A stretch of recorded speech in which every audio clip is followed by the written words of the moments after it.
I'm sorry I was a little late, I should have stayed in that chair where I was. Went upstairs, it's like, hey, I gotta talk to you for 1 minute. And here we go. So let me just tell you this. The temporary protective order that was extended is going to expire about March 09. So after we get a new president,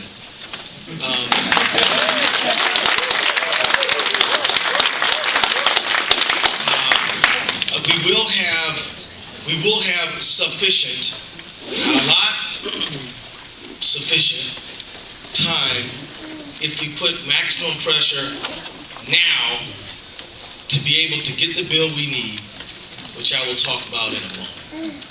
Is what I'm saying clear? Yeah. We will probably need that few months into the next presidency to get the bill to where we need to have it. But we cannot wait until then. We've got to put maximum lobbying efforts now. And one funny thing about working on legislation, and many of you know this, you really never know what's going to happen. So it makes a lot of sense to press, and then maybe it'll pop and you'll get what you want before then. Two tensions going on. One is from the far right. People like Tom Tancredo and Representative King from Iowa and a few others say they're only against illegal immigration, but they're against all immigration. And so they do a lot of grandstanding and things like that, and make it real difficult to do anything on immigration reform, including reform for the Liberian community. The other tension is people who really do believe in the rights of immigrants and really want to bring reform to the Liberian community and others. The problem from their side is that they want to see a comprehensive bill, and they're afraid that if you get relief for the Liberians and then a little piecemeal thing for the Hondurans, and you kind of do it piecemeal, that we'll end up with a patchwork and still have a broken system. So Luis Gutierrez, who is in the camp of people who are so much in favor of immigration reform, including for Liberians, is also sort of saying, well, shouldn't we wait till we can all walk through the line together? And I tell him, as much as I wish we could do it all at once, I'm trying to do everything I can humanly possible for the Liberian community as soon as possible. Those protections laid out, I'll tell you what I propose. I believe that sometime before June, we need a Liberian lobby day on the Hill.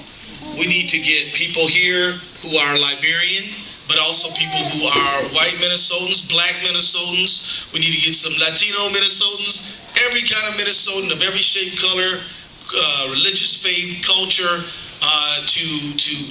to descend upon the nation's capital to speak to members of Congress about the importance of passing permanent bill for Liberians. I think we should do it before June. We had a mini lobbying effort, which was not many for the people who did it. It was Herculean for them, and I think we should give them a big hand. Where's Bob? Several folks who are here today showed up on the Capitol. We got lists of people they were to talk to, and they walked the halls of Congress, added real serious pressure, and we ended up getting the extension. Let me tell you, we filed a bill for comprehensive immigration reform. And when I start talking too long, somebody just say, Keith, it's time for you to be quiet. But we submitted and entered the Liberian Refugee Fairness Act, but we did not pass it. What ended up happening, the reason that all our Liberian friends and neighbors, or the ones who were on TPS, were not sent back last October is because we got the extension. We didn't pass the bill. It's just that the president can get the extension, but we would never have been able to get the president to do anything but for the fact that we went and knocked the halls and walked the floor. And let me just tell you, we need all the Republican friends we can get. If you have good relationships with people on either side of the aisle, we need to cultivate them.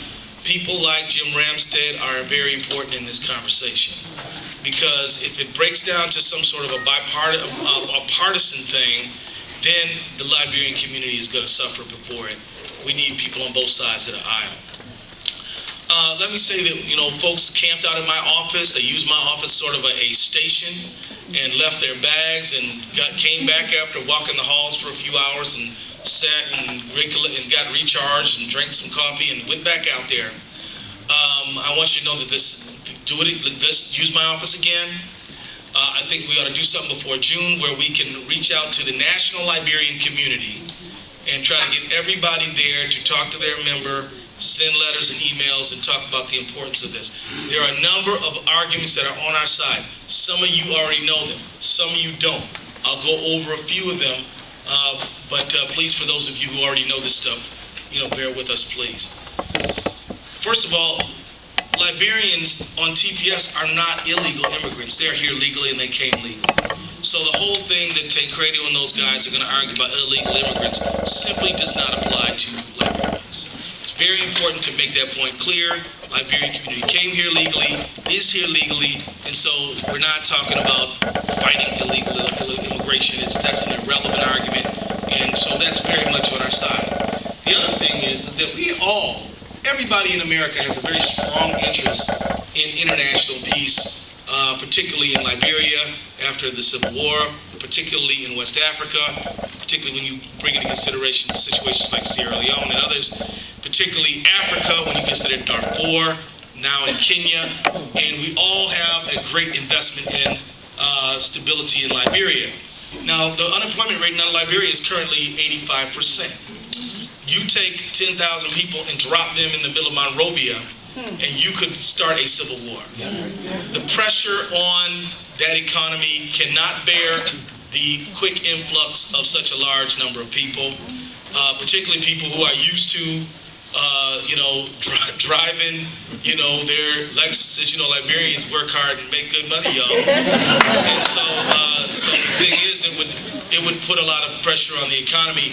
I spoken with President Johnson Sirleaf, and even the president says, we hope to repatriate Liberians who want to come home, but if it's too fast, it'll cause social disruption. Also, you should know that Liberian Americans remit, I'd say about, somebody correct me, but I'm going to say $6 million a month, $8 million a month back to Liberia. That is critically important money. It's kind of like a foreign aid program that doesn't come out of the federal budget. It's very important, provides a very important sustenance for people in Liberia, and is helping to build that economy to the point where it can sustain greater repatriation. And so let me just tell you, after the massive loss of life, the horrific civil war in Liberia, we all have a tremendous investment in Liberian stability, because if we do send these folk back and there is a civil war, we will have a refugee crisis and folks will be coming back. So it's very important that we keep these things in mind. The third thing I just want to mention is that the United States has a historic relationship with Liberia that is very important. You all have already heard 1822, President James Monroe. The United States essentially helped to establish Liberia as an act of Congress, and has a relationship that isn't just a relationship that goes back to 1822, but has been sustained over the years. Liberia declared war on Germany in World War II. Yeah, because they're a U.S. ally, and they were going to go help fight the Nazis with us, right? And so, Liberia has been there, and if you're driving a car, you're probably driving on a little piece of Liberia right now. Yeah. Because the rubber that you're driving on probably comes from Liberia. So, and then the fourth reason is, though Liberia has had I think this means I'm supposed to be quiet. Sorry about that. Peter, do I have 30 seconds? Okay.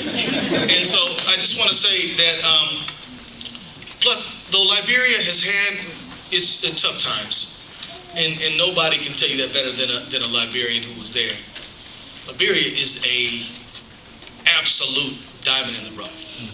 This is an economy and a people and a culture who are so packed with not only potential, but tremendous promise, that if we water this little plant a little bit, it will be a jewel of Africa and the rest of the world. It has tremendous natural wealth. It has a population that is talented, intelligent, creative. It has the only elected woman president in Africa.